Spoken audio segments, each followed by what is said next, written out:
मिल गया वह कारण जो लगता तो अच्छा है पर हमारे विनाश का कारण है। आपको पता है, कभी लगता है जीवन एक पुस्तक की तरह है, कभी लगता है जीवन एक शिक्षक की तरह है, क्योंकि हर समय हर घड़ी यह कुछ ना कुछ ऐसी नया सिखाती है, नवीनता का बोध कराती है और ऐसी चीज समझाती है जिसे देखकर सोचकर समझकर आश्चर्यचकित रह जाता हूं। जीवन वास्तव में एक पुस्तक की तरह है जिसमें हर अध्याय नई कहानियां और सबक लेकर आता है, और एक शिक्षक की तरह जीवन हमें अनुभवों के माध्यम से सिखाता है जिससे हम बढ़ते और विकसित होते हैं। यह अनुभव हमें विभिन्न भावनाओं से गुजरने का मौका देते हैं, जैसे कि आश्चर्य, खुशी, दुरैक और भी बहुत कुछ। आज मैंने अपने जीवन से सीखा अभिमान, द्वेष, घृणा, क्रोध का मूल कारण क्या है। वह कौन सी चीज है जो इन्हें पोषित करती है और हमारे अंदर इन्हें जीवित रखती है। मैंने आज इसे जाना और समझा। अभिमान, द्वेष, घृणा, क्रोध आध्यात्मिक तौर पर इनका एक ही कारण है, श्रेष्ठता का भाव, खुद को दूसरों से ऊपर या श्रेष्ठ समझने का भाव। इन सारे विकारों को उत्पन्न करता है, पोषित करता है। आध्यात्मिक दृष्टिकोण से अभिमान, द्वेष, घृणा और क्रोध का मूल कारण अक्सर अहंकार या श्रेष्ठता का भाव होता है। यह भावना हमें दूसरों से अलग और ऊपर मानने की ओर प्रेरित करती है, जिससे विकार उत्पन्न होते हैं। आध्यात्मिक परंपराएं अक्सर हमें सिखाती है कि सभी प्राणियों में एकता और समानता होती है। जब हम इस एकता को पहचानते हैं और अपने अहंकार को त्यागते हैं, तब हम इन नकारात्मक भावनाओं से मुक्त हो सकते हैं। यह एकता का भाव हमें अधिक सहानुभूति और करुणा की ओर ले जाता है और हमें अपने अंदर और बाहर की दुनिया में शांति की खोज में मदद करता है। अगर हकीकत तौर पर देखें तो कोई किसी से बड़ा छोटा नहीं है, सब एक समान है। जो गुण, पद या कोई भी उपलब्धि आपके पास है, उसकी वजह से आप अपने आप को श्रेष्ठ समझ रहे हैं, तो यह आपकी भूल है, क्योंकि हर व्यक्ति किसी न किसी कार्य क्षेत्र में श्रेष्ठ होता ही है। हाँ, यह मान सकते हैं देश, काल, समय और परिस्थितियों भिन्न यानी विपरीत हो सकती है। उन परिस्थितियों की वजह से अगर आप खुद को श्रेष्ठता के भाव के दलदल में ले जा रहे हैं, तो यह एक अनुचित और विनाशकारी निर्णय होगा। हर व्यक्ति में कुछ न कुछ विशेषता होती है और हर कोई अपने तरीके से योगदान देता है। जब हम इस सत्य को स्वीकार करते हैं, तो हम अहंकार और श्रेष्ठता के भाव से मुक्त हो सकते हैं। व्यक्ति को अपनी उपलब्धियों पर गर्व तो हो सकता है, लेकिन उसे इसे अहंकार में नहीं बदलना चाहिए। वास्तविकता में हम सभी एक ही जीवन के यात्री हैं और हमारी अपनी अपनी यात्राएं हैं। यह यात्रा हमें विभिन्न पथों पर ले जाती है, लेकिन हम सभी का लक्ष्य समान होता है, आत्म साक्षात्कार और शांति। सच्ची श्रेष्ठता क्या है? जब हम इस भाव को समझते हैं, तब हम हर उस दूसरे व्यक्ति को उनके भावों को समझने लायक हो जाता है। हम में यह कह सकते हैं, सच्ची श्रेष्ठ के भाव को समझने वाले व्यक्ति में दूसरों को समझने की योग्यता विकसित हो जाती। जब हम श्रेष्ठता के भाव को पहचानते हैं और उसे दूर करते हैं, तब हम दूसरों के भावों को बेहतर समझने लगते हैं। यह समझ एक दूसरे के प्रति सहानुभूति और समझदारी को बढ़ाती है, जिससे हमारे रिश्ते और भी मजबूत होते हैं। इस तरह की योग्यता विकसित करना आध्यात्मिक विकास का एक महत्वपूर्ण हिस्सा है।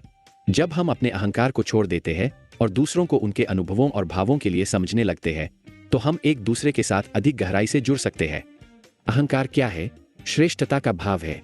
बंधन क्या है? दूसरों से खुद को श्रेष्ठ समझना ही बंधन है। अज्ञानता क्या है? खुद को दूसरों से श्रेष्ठ समझना ही अज्ञानता है। रिश्तों में दरार कौन उत्पन्न करता है? श्रेष्ठता का भाव। रिश्तों के असफल होने का कारण क्या? श्रेष्ठता का भाव। वह कौन है जो प्रेम को स्वीकार नहीं करने देता? श्रेष्ठता का भाव। वह कौन है जो हमें दूसरों से घृणा करने के लिए मजबूर करता है? श्रेष्ठता का भाव। वह क्या है जो हमें सब कुछ प्राप्त कर लेने के बावजूद भी अंतरात्मा की शांति को प्राप्त नहीं होने देता? श्रेष्ठता का भाव। वह क्या है जो हमें नैतिक मूल्यों के साथ समझौता करने पर मजबूर करता है? श्रेष्ठता का भाव। वह क्या है जो सच में बहुत बुरा है पर हमें सबसे ज्यादा प्रिय है? श्रेष्ठता का भाव। यह व्यक्ति के भीतर का वह भाव है जो उसे अपने आप को दूसरों से अलग और श्रेष्ठ मानने की ओर प्रेरित करता है। यह अक्सर आत्ममुग्धता और आत्मकेंद्रितता का कारण बनता है। यह वह स्थिति है जब व्यक्ति अपने अहंकार के कारण आत्मिक विकास से रुक जाता है और दूसरों के साथ सच्चे संबंध बनाने में असमर्थ होता है। यह वह स्थिति है जब व्यक्ति अपने आप को दूसरों से श्रेष्ठ समझता है और इस प्रक्रिया में वह जीवन के सच्चे ज्ञान और समझ से वंचित रह जाता है। श्रेष्ठता का भाव अक्सर रिश्तों में दरार उत्पन्न करता है, क्योंकि यह व्यक्ति को दूसरों के प्रति सहानुभूति और समझदारी से दूर कर देता है। श्रेष्ठता का भाव रिश्तों के असफल होने का एक प्रमुख कारण है, क्योंकि यह व्यक्ति को दूसरों की भावनाओं और जरूरतों को समझने से रोकता है। श्रेष्ठता का भाव व्यक्ति को प्रेम को स्वीकार करने से रोकता है, क्योंकि यह उसे दूसरों के प्रति खुले दिल और मन से जुड़ने से रोकता है।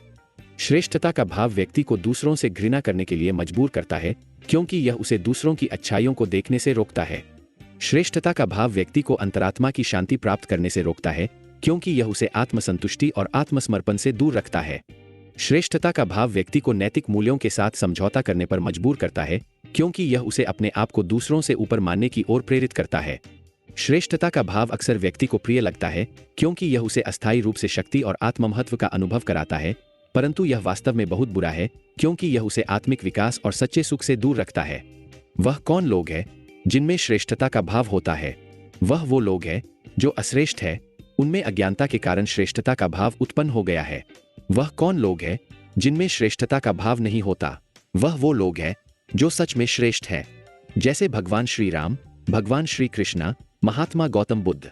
अक्सर वे लोग जिनमें श्रेष्ठता का भाव होता है, वे अपनी असुरक्षा और अज्ञानता के कारण ऐसा महसूस करते हैं। वे अपनी कमियों को छिपाने या अपनी आत्ममूल्य को बढ़ाने के लिए दूसरों पर श्रेष्ठता जताने का प्रयास करते हैं। दूसरी ओर, वे लोग जिनमें श्रेष्ठता का भाव नहीं होता, वे अक्सर सच में श्रेष्ठ होते हैं। आपने जिन महान व्यक्तित्वों का उल्लेख किया है, जैसे भगवान श्री राम, भगवान श्री कृष्ण, महात्मा गौतम बुद्ध, उन्होंने अपने जीवन और शिक्षाओं के माध्यम से विनम्रता, करुणा और समानता का प्रदर्शन किया। उनकी महानता उनके आचरण और उनके द्वारा दिए गए ज्ञान में निहित है, न कि केवल उनके पद या उपलब्धियों में।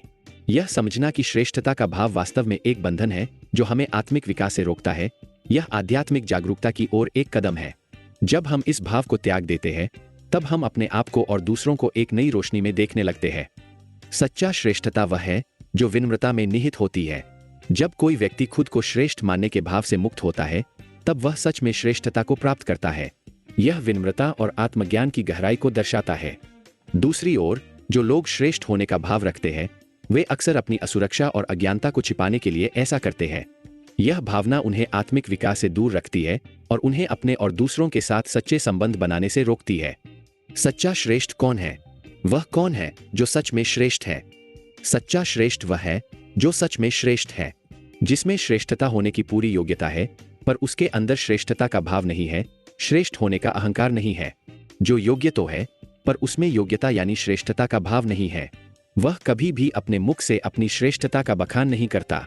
उसकी योग्यता उसकी श्रेष्ठता का प्रमाण देता है। उदाहरण के तौर पर आप श्री राम भगवान, श्री कृष्ण, महात्मा गौतम बुद्ध। सच्चा श्रेष्ठ वह होता है जिसकी श्रेष्ठता उसके गुणों, कर्मों और ज्ञान से स्वतः सिद्ध होती है, न कि उसके द्वारा इसका दावा करने से। ऐसे व्यक्ति में अहंकार का अभाव होता है और वह अपनी योग्यताओं का उपयोग दूसरों की भलाई के लिए करता है। सच्चा श्रेष्ठ वह है जो अपने अहंकार को त्याग देता है और सभी प्राणियों के साथ समानता और एकता की भावना को अपनाता है। वह जो निरंतर आत्मसुधार और आत्मज्ञान की खोज में लगा रहता है और जो अपने आचरण से दूसरों के लिए एक उदाहरण स्थापित करता है। इस तरह की श्रेष्ठता व्यक्तिगत गुणों और आध्यात्मिक जागरूकता में निहित होती है, न कि केवल बाहरी सफलता में। यह विचार विभिन्न धार्मिक और दार्शनिक परंपराओं में भी पाया जाता है, जहां श्रेष्ठता को आत्मसेवा, त्याग और दूसरों के प्रति प्रेम के रूप में देखा जाता है। इस तरह की श्रेष्ठता व्यक्तिगत गुणों और आध्यात्मिक जागरूकता में निहित होती है और यह व्यक्ति को न केवल अपने लिए बल्कि समाज के लिए भी एक आदर्श बनाती है।